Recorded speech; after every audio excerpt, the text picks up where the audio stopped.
Allah Akbar, Allahu Akbar. Bismillahirrahmanirrahim. Alhamdulillah. Amin. Amin. Allahu Akbar. Allahu Akbar.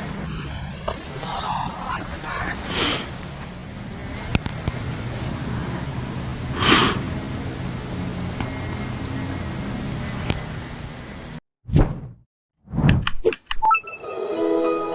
Perjalanan dia akhirnya membawanya ke sufisme dalam Islam yang berfokus pada cinta dan kedekatan untuk yang ilahi. Melalui eksplorasi dia menemukan itu di luar penggambaran media yang menyudutkan.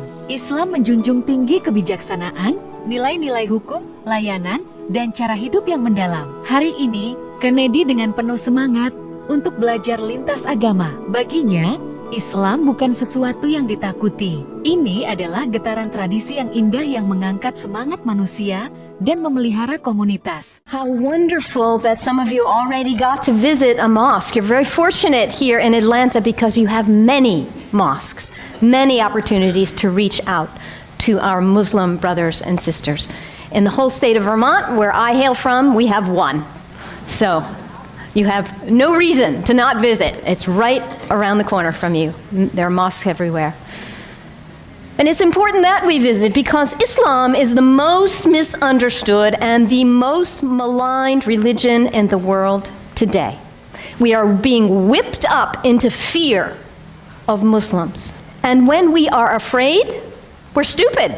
Actually, we're operating out of just that reptilian part of our brain. When we're afraid, we don't have access to our higher functionings, our whole self, the power of the knowledge in our hearts, our whole being.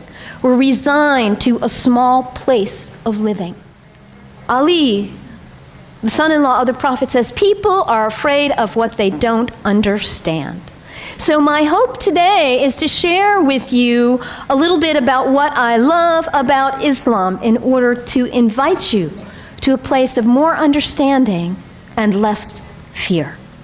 Islam is very practical. If you are looking for insights about how to live a good life, how to be a good person, Islam has wonderful gems to offer to you. Dalam pembicaraannya, Kennedy menyorot yang Islam tawarkan secara mendalam sebagai bimbingan yang praktis untuk menjalani tujuan dan makna hidup. Daripada presentasi doktrin abstrak, Islam memberikan tuntunan jelas tentang hidup dan keutuhan dan keadilan. Islam mengajarkan kehidupan itu harus dipusatkan ke hal-hal yang penting. Untuk Muslim, fokus penting ini diekspresikan dalam deklarasi yang mendalam. La ilaha illallah, Muhammad Rasulullah, tidak ada Tuhan selain Allah dan Muhammad utusan Allah. One of the things I love most about Islam is that it invites us to be concerned about what is the most important thing in life. To get our priorities straight. What is it for you? Stuff? Money? Power, prestige, family, kindness, service, love, art, compassion. What is it for you? If you get nothing else out of today, take that one question and live into it. And if you don't know the answer yet, find out. What is it for you? What's most important? In Islam, the answer is very clear. La ilaha illallah, Muhammadan Rasulullah. There is nothing but the source, God, the one. How did you say it, Anthony? That love which is greater than we can know. That's what matters. And Muhammad is his prophet, is the prophet of love. La ilaha illallah, Muhammadan Rasulullah. And the thing about us humans, when we get that clarity, we know what's important. What do we do with that? We forget. That's who we are. We humans, we are the great forgetters. How many of you made a New Year's resolution back on January 1st? How are you doing with it now? Let's be honest. How were you doing January 7th? We get this high resolve and this clarity, and then we get caught up in all the distractions, all the things pulling our attention here and there, and we forget. That poet, Mary Oliver, says, "What is it you plan to do with your one wild and precious life?"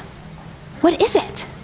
In order to not waste our life, we need to regularly hit that reset button, come on back to center, to our heart, to what we know is really why we are here, what we know is really important. Regularly throughout the day, to stop and come back and say, well, let me check in and remember what matters so I don't waste my day or my week or my month or my life. And for Muslims, this is prayer, salat. It is the second pillar of Islam. The first pillar, la ilaha illallah, to know what matters.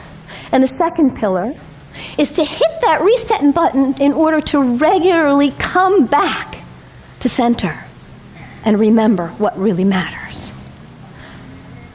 And for Muslims, this is not an activity in the head. It's an activity of the whole body. Allah Akbar, Allahu Akbar.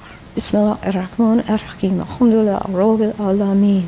الرحمن الرحيم ملك يوم الدين إياك نعبد وإياك نستعين الصراط المستقيم صراط الذين أنعمت عليهم غير المغضوب ولا الضالين آمين. الله أكبر الله أكبر الله أكبر.